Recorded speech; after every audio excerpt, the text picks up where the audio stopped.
La parroquia de San Francisco de Asís, templo localizado en Olinalá, Guerrero, está completamente restaurada. Esto tras los daños que sufrió por los sismos del 19 de septiembre del 2017.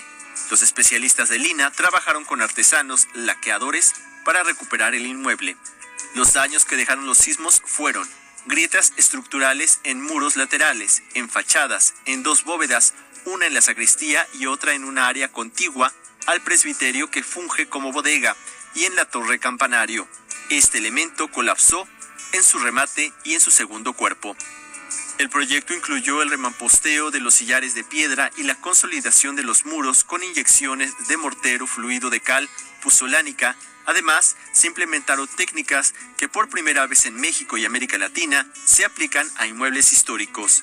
En el caso de la torre campanario, la cual debido a la magnitud de los daños y de acuerdo con las recomendaciones de 3 ingenieros estructuralistas que la estudiaron, fue liberada por completo, en función de que su consolidación era prácticamente imposible, incluso la habría puesto en riesgo ante futuros sismos. Se optó por crear una nueva torre campanario que funcionara de manera independiente al templo, aprovechando que la torre era en sí un añadido que se le anexó a inicios del siglo XX, ya que la parroquia es de estilo neoclásico del siglo XVIII. La nueva torre fue equipada con disipadores de movimiento, utilizados en construcciones civiles, pero que aún no se aplicaban en contextos históricos, y cuya función es desviar las ondas sísmicas desde la base de un edificio, a fin de mantener con una mayor estabilidad la parte alta. La bóveda de la sacristía solo requirió de remamposteo y consolidación a base de mezclar cal apagada. En el caso del presbiterio, la bóveda de esta bodega también fue liberada enteramente, dada la magnitud de su daño. Se creó una cimbra en su parte baja para que pudiera recibir la nueva bóveda, hecha a partir de ladrillos más ligeros y amables con el inmueble. Los decorados corrieron a cargo de los artesanos de Olinalá, quienes utilizaron sus principales técnicas de decoración: el dorado, el rayado vaciado y el rayado punteado, así también la aplicación de hoja de oro y de plata dentro del inmueble. Noticias 22, Alberto Aranda. En el mismo tema, Alejandra González Leiva, especialista en arte europeo y de la Nueva España, ella nos habla sobre los retos para restaurar los monasterios que están en Morelos y Puebla, considerados como patrimonio de la humanidad. Esto fue lo que dijo. De los daños más severos al patrimonio que dejaron los sismos del 2017 están los monasterios de Morelos y Puebla. En algunos ya se ha trabajado, pero aún hay que tomar decisiones sobre su intervención y restauración. Realmente mi primera observación de los edificios fue realmente de desolación. Recuerdo muy bien que el primer edificio al que entré fue Oaxtepec y ya lo vi destruido, pero luego cuando dentro de la misma brigada llegamos a Tlayacapan, pues fue más terrible para mí, realmente. Y luego Totolapan, eso fue de los primeros días, pero conforme iba yo avanzando me daba cuenta que los desastres eran terribles en todos esos conventos. Los edificios, aparte de todo, aparte del terremoto, estaban tremendamente húmedos por las lluvias que se generaron durante ese año y escurría el lodo, porque realmente son edificios cuyo mortero no es duro, es de arcilla con cal, con arena y agua, pero es bastante blando, se deshace realmente el material. Con más de 20 años de investigación en edificios novohispanos, Alejandra González Leiva ha publicado el libro de descarga gratuita titulado Construcción y destrucción de conventos del siglo XVI, una visión posterior al temblor del 2017. Es un libro que habla de la construcción, es decir, la construcción de los conjuntos conventuales del siglo XVI, o fundados en el siglo XVI, no solo de la región que rodea el Popocatépetl, sino también pues de todo lo que hoy es la República Mexicana, son construcciones que tuvieron una ciencia, que tuvieron una tecnología, una arquitectura propia del siglo XVI, con los mayores adelantos de la arquitectura renacentista española del siglo XVI. En la investigación da cuenta no solo de los procesos de construcción, sino también de la necesidad de darle mantenimiento con base en las recomendaciones de los especialistas. Creo que si los edificios hubieran tenido el mantenimiento adecuado, no hubiera sido tan grande la catástrofe. El mantenimiento me refiero a su limpieza, a los impermeabilizantes, a que tengan aplanados también. Eso por un lado.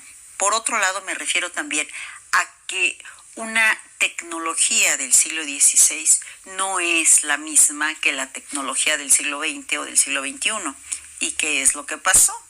Introdujeron materiales contemporáneos, introdujeron concreto armado, por ejemplo, y evidentemente los materiales a la hora del sismo se mueven de diferente manera. Y entonces, ¿qué ocurrió con esto? En el caso de Huacachula, por ejemplo, la torre se desprendió porque la torre era de concreto armado. Entonces, en el movimiento, son diferentes los materiales, además de que se habían hecho puertas por todos lados sin tomar en cuenta que eran muros estructurales, y luego le colocaron la torre de concreto armado. Entonces, en el momento del terremoto que pasó, la torre voló y cayó precisamente en la bóveda y exactamente en el coro. Además de los institutos de ingeniería y estéticas, así como de la Facultad de Arquitectura de la UNAM, el INAH debe tomar la opinión de diferentes expertos para continuar con la restauración de estos inmuebles que no solo tienen un valor histórico y artístico, sino que nos dan identidad como mexicanos. Yo lo que haría es construir con los mismos materiales, pero por otro lado la tecnología, la ciencia y la tecnología del siglo XVI se ha perdido. Y es precisamente en lo que yo quiero contribuir con este libro. Quiero que los materiales y los sistemas constructivos que se usaron para su construcción, sería lo ideal que se utilizaran. Pero eso implica muchísimos años de trabajo. Hace poco fui a Ocoituco, por ejemplo, y la iglesia está totalmente renovada, pero lo que fue el convento todavía no. Están arreglando pintura mural y los muros siguen igual. Y digo, ¿de qué sirve que estén restaurando los murales si los muros siguen abiertos? Otra vez va a entrar el agua con las lluvias y todo el trabajo que se haga de restauración de pintura mural, pues ¿de qué va a servir? En el caso de Huacachula me parece casi imposible volver a levantar una bóveda como la de Huacachula, que se tardó pues más de 20 años en construirse. Prácticamente todos estos conventos tardan de 20 a 25 años en construirse. No son de la noche a la mañana, no es posible. El libro se puede descargar de manera gratuita. Además, Alejandra González Leiva y un equipo de arquitectos e historiadores están trabajando con las comunidades para que sepan cómo cuidar su patrimonio.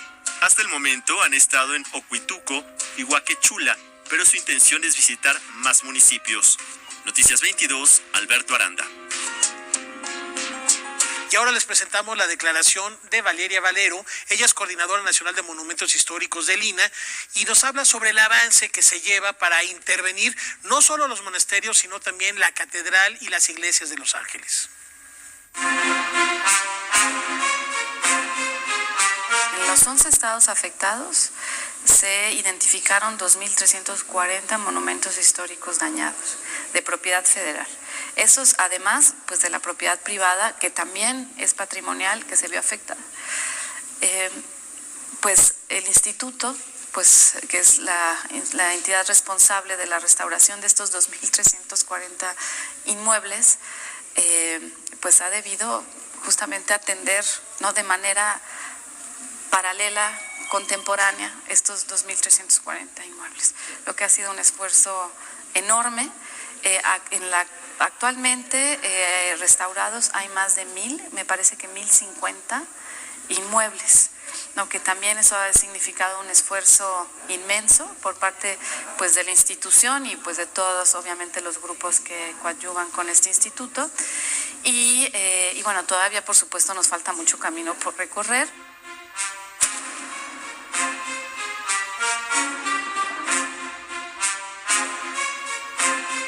Ha habido mucha cercanía con los vecinos. la colonia Guerrero, que es donde se ubica este santuario, prácticamente una vez al mes o una vez cada 2 meses, a lo mucho, nos estamos reuniendo con ellos, porque sí hay mucha preocupación. Es probablemente el templo que tuvo los mayores daños en la Ciudad de México. Pues recordaremos que esta gran cúpula, ¿no? Que por cierto es la tercera más grande en la Ciudad de México, pues sufrió daños importantísimos, ¿no? El colapso prácticamente de un 40% de esta cúpula. Todos los estudios nos han llevado a pues asegurar que podemos restaurar esa cúpula, podemos mantener lo que está en pie y construir lo que colapsó. Eso fue, la verdad, para nosotros muy buena noticia, porque bueno, pues esa es nuestra razón de ser, la conservación de estos monumentos, su integridad, su autenticidad. Entonces, el perder la cúpula en su totalidad, bueno, pues por supuesto no era uno de nuestros objetivos. Pero bueno, a lo que voy es que pues todo esto requirió de meses de estudio, de planeación. Finalmente ya el INAH desarrolló un proyecto para apuntalar esta cúpula, o bueno, este 60% de cúpula, que nos permitirá pues trabajar en lo restante y por supuesto atender el resto del templo. Y ya a principios de este año arrancó pues todos los procedimientos de contratación, que también pues son bastante tediosos, pero bueno, finalmente lo logramos. Ya hay un contrato con una empresa especialista en restauración y que ya empieza a atender pues estos daños en una primera etapa, que es la estabilización y protección de la gran cúpula.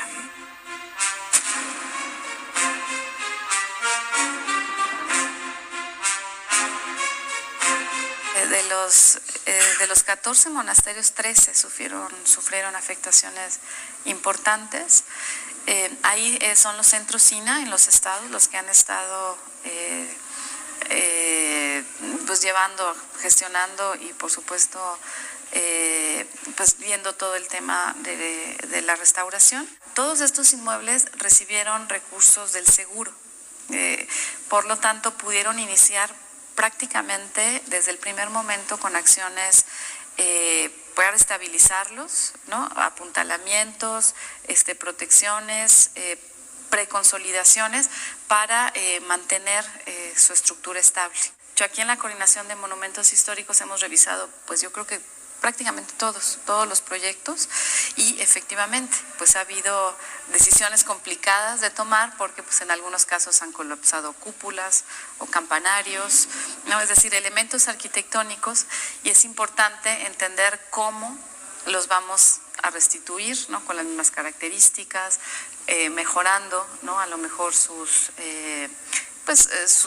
características constructivas y por lo tanto también estructurales.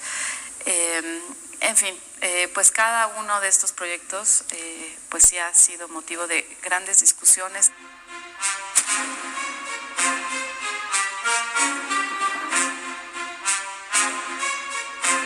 En el caso de Catedral se va a contratar el proyecto ejecutivo. El Instituto de Ingeniería de la UNAM nos ha estado asesorando. Ellos han dado seguimiento al tema estructural de Catedral por muchísimos años, inclusive tienen instrumentos instalados en la propia Catedral para pues tomar distintas mediciones que permitan entender, ¿no? cómo se está comportando este inmueble. Y bueno, con el Instituto de Ingeniería pues hemos ido caminando paso a paso, y la idea es que nos asesore todo el camino hasta pues lograr la restauración total, ¿no? De Catedral. Sí, la verdad es que pues sabemos, ¿no? Que pues que todos quisiéramos ya estar viendo obra, ¿no?